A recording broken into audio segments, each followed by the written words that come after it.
ನವರಾತ್ರಿಯ ಮೊದಲ ದಿನ ದುರ್ಗೆಯ ಪ್ರಥಮ ಸ್ವರೂಪವಾದ ಶೈಲಪುತ್ರಿಯ ಪೂಜಾ ವಿಧಾನಗಳನ್ನು ತಿಳಿದುಕೊಳ್ಳೋಣ. ಶಾರದಿ ನವರಾತ್ರಿಯು ದುರ್ಗಾದೇವಿಯ 9 ದೈವಿಕ ರೂಪಗಳಿಗೆ ಮೀಸಲಾಗಿರುವ 9 ದಿನಗಳ ಆಚರಣೆಯಾಗಿದ್ದು, 9 ದಿನಗಳ ಕಾಲ ಪ್ರತಿಯೊಂದು ದಿನವೂ ದುರ್ಗೆಯ ಒಂದೊಂದು ರೂಪವನ್ನು ಪೂಜಿಸಲಾಗುತ್ತದೆ. ನವರಾತ್ರಿಯ ಮೊದಲ ದಿನದಂದು ದುರ್ಗಾದೇವಿಯ ಶೈಲಪುತ್ರಿ ರೂಪವನ್ನು ಪೂಜಿಸಲಾಗುತ್ತದೆ. ಪರ್ವತರಾಜ ಹಿಮಾಲಯದ ಮಗಳಾಗಿ ಜನಿಸಿದ ಕಾರಣ ಅವಳನ್ನು ಶೈಲಪುತ್ರಿ ಎಂದು ಕರೆಯಲಾಯಿತು. ಅವಳ ಹಿಂದಿನ ಜನ್ಮದಲ್ಲಿ ಅವಳು ಪ್ರಜಾಪತಿ ದಕ್ಷನ ಮಗಳಾಗಿದ್ದಳು. ನಂತರ ಅವಳ ಹೆಸರು ಸತಿ. ಅವಳು ಭಗವಾನ್ ಶಂಕರನನ್ನು ವಿವಾಹವಾದಳು. ಪ್ರಜಾಪತಿ ದಕ್ಷನ ಯಾಗದಲ್ಲಿ ಸತಿ ತನ್ನ ದೇಹವನ್ನು ತ್ಯಜಿಸಿದಾಗ ಶೈಲರಾಜ ಹಿಮಾಲಯದ ಮನೆಯಲ್ಲಿ ಜನಿಸಿದಳು. ಈಕೆಯನ್ನು ಪಾರ್ವತಿ ಎನ್ನುವ ಹೆಸರಿನಿಂದಲೂ ಕರೆಯಲಾಗುತ್ತದೆ. ನವದುರ್ಗೆಯರಲ್ಲಿ ಮೊದಲನೆಯವರಾದ ಶೈಲಪುತ್ರಿಯ ಮಹತ್ವ ಮತ್ತು ಶಕ್ತಿಗಳು ಅನಂತ. 2025ರ ನವರಾತ್ರಿ ಹಬ್ಬದ ಮೊದಲನೇ ದಿನ ಸೆಪ್ಟೆಂಬರ್ 22ರಂದು ಸೋಮವಾರ ಬಂದಿದೆ. ಈ ದಿನ ಶೈಲಪುತ್ರಿಯನ್ನು ಪೂಜಿಸುವುದರ ಕುರಿತು ಮಾಹಿತಿ ಹೀಗಿದೆ. 2025 ನವರಾತ್ರಿ ಹಬ್ಬದ ಮೊದಲನೇ ದಿನವು ಸಾಂಕೇತಿಕ ಆಚರಣೆಯಾದ ಕಲಶ ಸ್ಥಾಪನೆಯೊಂದಿಗೆ ಪ್ರಾರಂಭವಾಗುತ್ತದೆ. ಕಲಶ ಸ್ಥಾಪನೆಯನ್ನು ಮಾಡಿ ದುರ್ಗೆಯನ್ನು ಪೂಜೆಗೆ ಆಹ್ವಾನ ಮಾಡಿದ ಬಳಿಕ ಆಕೆಯ ಮೊದಲನೇ ರೂಪವಾದ ಶೈಲಪುತ್ರಿ ದೇವಿಗೆ ಪೂಜೆಯನ್ನು ಸಲ್ಲಿಸಲಾಗುತ್ತದೆ.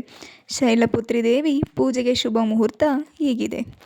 ಮುಂಜಾನೆ ಮುಹೂರ್ತ 2025ರ ಸೆಪ್ಟೆಂಬರ್ 22ರಂದು ಸೋಮವಾರ ಮುಂಜಾನೆ 6:09 8:06 ಮುಂಜಾನೆ ಸುಮಾರು 1:57 ಪೂಜೆಗೆ ಶುಭವಾಗಿರುತ್ತದೆ.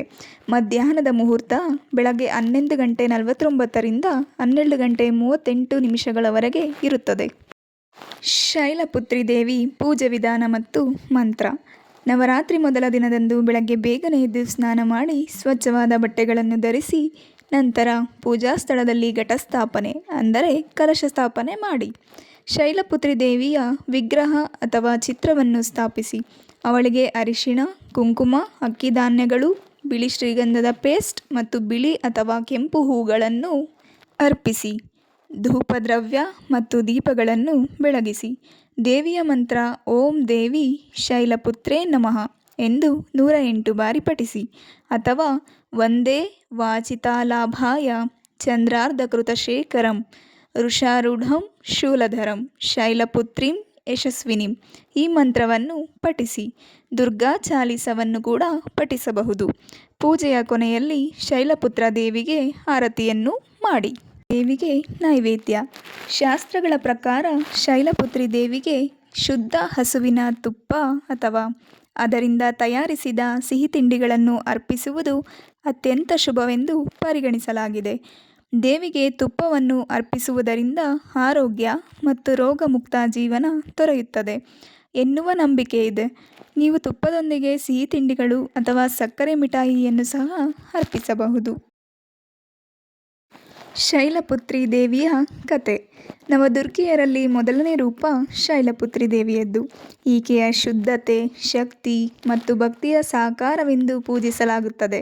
ಅವಳ ಹೆಸರು 2 ಸಂಸ್ಕೃತ ಪದಗಳಿಂದ ಬಂದಿದೆ. ಶೈಲ ಎಂದರೆ ಪರ್ವತ ಮತ್ತು ಪುತ್ರಿ ಎಂದರೆ ಮಗಳು. ಹೀಗಾಗಿ ಅವಳನ್ನು ಹಿಮಾಲಯದ ಮಗಳು ಎಂದು ಪೂಜಿಸಲಾಗುತ್ತದೆ. ನಂದಿ ಎಂಬ ಬಿಳಿಯ ಗೂಳಿಯ ಮೇಲೆ ಸವಾರು ಮಾಡುವ ಅವಳು ತನ್ನ ಬಲಗೈಯಲ್ಲಿ ತ್ರಿಶೂಲವನ್ನು ಮತ್ತು ಎಡಗೈಯಲ್ಲಿ ಕಮಲದ ಹೂವನ್ನು ಹಿಡಿದುಕೊಂಡಿರುತ್ತಾಳೆ. ಇದು ಪ್ರಶಾಂತತೆ ಮತ್ತು ದೈವಿಕ ಶಕ್ತಿಯನ್ನು ಪ್ರತಿನಿಧಿಸುತ್ತದೆ. ಶಿವ ಮತ್ತು ಶೈಲಪುತ್ರ ದೇವಿಯ ಕತೆ. ಚಿಕ್ಕ ವಯಸ್ಸಿನಿಂದಲೂ ಶೈಲಪುತ್ರಿ ಧ್ಯಾನ ಮತ್ತು ತಪಸ್ಸಿನತ್ತ ಆಕರ್ಷಿತಳಾದಳು. ಅಚಲ ಭಕ್ತಿಯಿಂದ ಶಿವನನ್ನು ಮರಳಿ ಗೆಲ್ಲಲು ಅವಳು ಕಠಿಣ ತಪಸ್ಸುಗಳನ್ನು ಮಾಡಿದಳು. ಅವಳ ದೃಢ ಸಂಕಲ್ಪ ಮತ್ತು ಪ್ರೀತಿಯಿಂದ ಸಂತೋಷಗೊಂಡ ಶಿವನು ಅವಳನ್ನು ಮತ್ತೊಮ್ಮೆ ತನ್ನ ಸಂಗಾತಿಯಾಗಿ ಸ್ವೀಕರಿಸಿದನು. ಶೈಲಪುತ್ರಿ ಮತ್ತು ಶಿವನ ಈ ಪುನರ್ಮಿಲನವು ವಿಶ್ವ ಸಾಮರಸ್ಯವನ್ನು ಪುನರ್ಸ್ಥಾಪಿಸಿತು ಮತ್ತು ದೈವಿಕ ಸೃಷ್ಟಿ ಮತ್ತು ಸಂರಕ್ಷಣೆಯ ಆರಂಭವನ್ನು ಗುರುತಿಸಿತು. ಶೈಲಪುತ್ರಿ ದೇವಿಯ ಕಥೆಯ ಅಚಲ ಭಕ್ತಿ ಪ್ರತಿಕೂಲ ಪರಿಸ್ಥಿತಿಯಲ್ಲಿ ತಾಳ್ಮೆ ಮತ್ತು ಕಷ್ಟಗಳ ಮೇಲೆ ನಂಬಿಕೆಯ ವಿಜಯದ ಬಗ್ಗೆ ನಮಗೆ ಪಾಠವನ್ನು ಕಲಿಸುತ್ತದೆ. Thank you for watching.